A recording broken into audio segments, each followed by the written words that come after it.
आप जानते हैं कि यीशु मसीह के जन्म से 1400 साल पहले एक मजूसी ने ही यीशु मसीह के जन्म की भविष्यवाणी की थी। तो ये 3 मजूसी, 3 वाइज मैन, जिन्हें लोग 3 ज्योतिषी या 3 पंडित या 3 राजा भी बोलते हैं, ये लोग कौन थे, इनकी बैकग्राउंड क्या थी। जब ये मजूसी यरूशलेम में आए तो राजा हेरोदेस इन्हें देखकर डर क्यों गया। क्या वो मजूसी सिर्फ 3 ही तोहफे लेकर आए थे? क्या वो मजूसी सिर्फ 3 ही थे? मत्ती अध्याय 2 उसकी 1 आयत में लिखा, हेरोदेस राजा के दिनों में जब यहूदिया के बैतलहम में यीशु का जन्म हुआ तो पूर्व से कई ज्योतिषी यरूशलेम में आकर पूछने लगे, यहूदियों का राजा जिसका जन्म हुआ है कहाँ है? क्योंकि हमने पूर्व में उसका तारा देखा है और उसको प्रणाम करने आए हैं। ये सुनकर हेरोदेस राजा और उसके साथ सारा यरूशलेम घबरा गया। तो ये मजूसी, ये 3 वाइज मैन, ये कैटेगरी थी बड़े ही हाई क्लास पॉलिटिकली पावरफुल लोगों की, जो सपनों का अर्थ बताने में माहिर थे, खगोल विज्ञान यानी एस्ट्रोनॉमी में सितारों का ज्ञान रखते थे। बाइबल बताती है कि मजूसी लोग पूर्व देश से आए थे,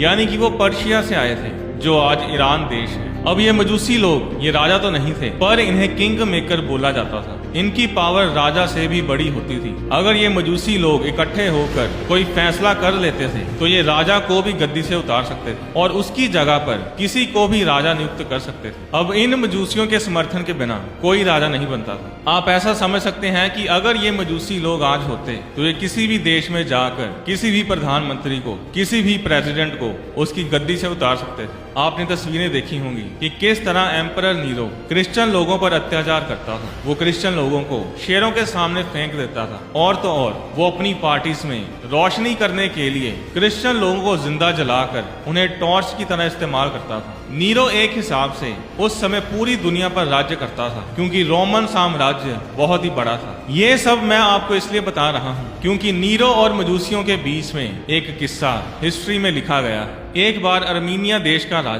राजा ट्रीडाट्स इस एम्परर नीरो से मिलने के लिए आता है और उस राजा के साथ कुछ मजूसी लोग भी आए। अब जब नीरो को पता चलता है कि उस राजा के साथ मजूसी लोग भी आए हैं तो नीरो इतना घबरा जाता है कि वो राजा को छोड़कर उन मजूसी लोगों की सेवा टहल करने लग जाता है। अब नीरो उन मजूसियों के साथ बनाकर रखना चाहता था और इसीलिए उसने उन मजूसियों की खूब सेवा की। दुनिया का सबसे बड़ा और खतरनाक एम्परर नीरो भी उन मजूसियों से डरता था कि कहीं मजूसी लोग किसी बात पर उससे नाराज ना हो जाएं, क्योंकि अगर ऐसा हुआ तो नीरो अपनी गद्दी गवा सकता है। जितने दिन मजूसी वहां रहे, नीरो ने एक दिन में रोमन करेंसी के 8 लाख हर रोज खर्च किए और तो और नीरो ने उन मजूसियों को 1 लाख रोमन करेंसी देकर रवाना किया। तो मजूसी कोई आम से लोग नहीं थे, वो पॉलिटिकली बहुत ही पावरफुल लोग थे और इसीलिए जब वो यरूशलेम में आए तो राजा हेरोदेस उन्हें देखकर डर गया। उसे डर था कि कहीं मजूसी उसे उसकी गद्दी से उतार ना दे और इसीलिए सिर्फ राजा हेरोदेस ही नहीं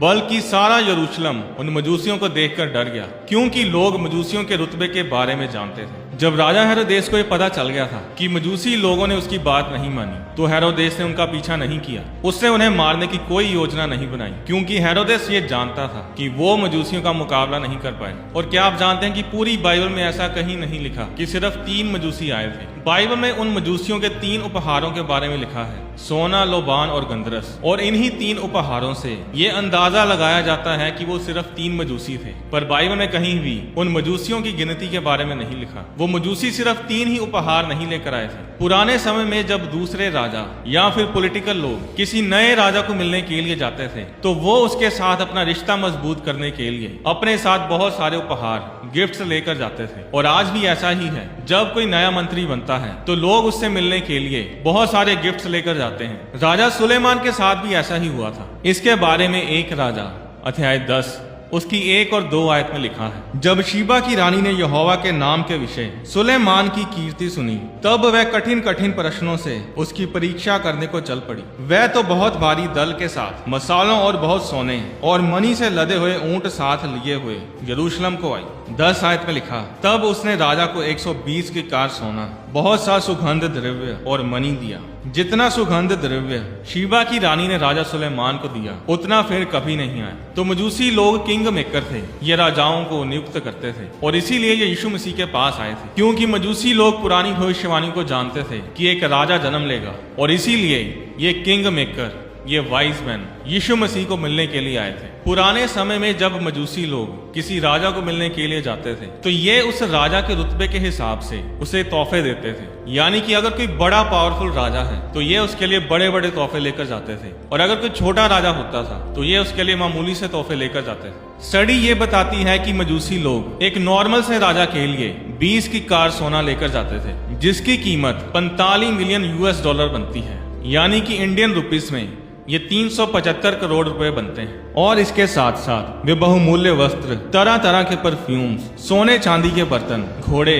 रथ, नाव आदि लेकर जाते थे। तो सोचिए कि यीशु मसीह के लिए ये क्या कुछ लेकर गए होंगे। इन मजूसियों ने यीशु मसीह के पास आने की तैयारी करने में इतना समय लगा दिया कि सोचिए कि इन्हें यीशु मसीह के पास आने में 2 साल लग गए। जब मजूसी वाइज मैन यीशु मसीह को ढूंढते ढूंढते हेरोदेस राजा के पास आए थे तो उस समय यीशु मसीह तकरीबन 2 साल के थे, और इसीलिए राजा हेरोदेस ने 2 साल से कम उम्र के बच्चों को मरवा डाला था। जब मजूसी यीशु मसीह के पास आए तो यीशु मसीह उस समय भेड़शाला में नहीं थे, जिस तरह की तस्वीरों में या मूवीज में दिखाया जाता है। यीशु मसीह उस समय घर आ चुके थे। इसके बारे में मत्ती अध्याय 2 उसकी 11 आयत में लिखा है, उन्होंने उस घर में पहुंचकर उस बालक को उसकी माता मरियम के साथ देखा और मुंह के बल गिरकर बालकों पर नाम किया और अपना अपना थैला खोलकर उसको सोना और लाबान और गंदरस की भेंट चढ़ाई। ये आयत बताती है कि मजूसी उनके घर में गए थे, भेड़शाला या तबेले में नहीं। बालक की जगह पर इंग्लिश की बाइबल में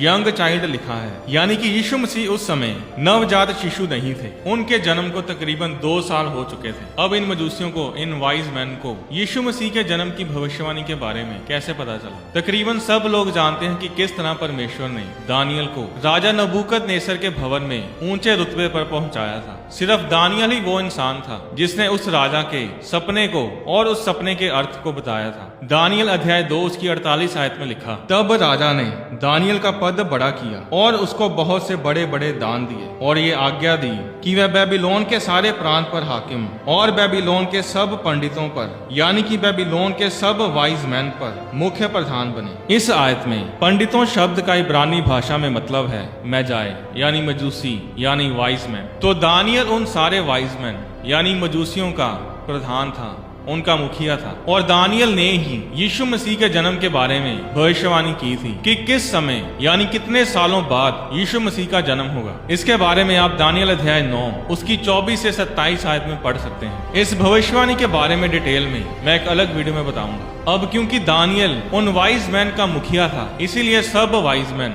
ये सब मजूसी यीशु मसीह के जन्म के बारे में की गई भविष्यवाणी के बारे में पहले से ही जानते थे। और सिर्फ यही नहीं, यीशु मसीह के जन्म से 1400 साल पहले यीशु मसीह के जन्म के बारे में ही एक भविष्यवाणी की गई थी। और क्या आप जानते हैं कि वो भविष्यवाणी एक वाइज मैन ने की थी, और उस वाइज मैन का, उस मजूसी का नाम था बालाम। बालाम वो वाइज मैन था जो किसी राजा के बुलाने पर इजराइलियों को श्रापित करने के लिए आया था। जब इजरायली लोग मिस्र देश से आजाद होकर कनान देश की ओर जा रहे थे तो बाइबल में लिखा है कि रास्ते में उन्होंने मोआब देश में अपने डेरे लगाए। तो अब इजरायलियों की गिनती को देखकर मोआब देश का राजा डर जाता है। उसे ये डर था कि कहीं इजरायली लोग उसके देश पर कब्जा ना कर लें, और इसीलिए वो राजा बालाम को बुलाता है ताकि बालाम आकर उन इजरायलियों को श्रापित करे ताकि मोआब इजरायलियों पर विजय पा सके। और अब जब बालाम इजरायलियों को श्रापित करने के लिए अपना मुंह खोलता है तो बाइबल बताती है कि उसके मुंह से शराब निकलने की बजाय सिर्फ आशीष ही निकलती है।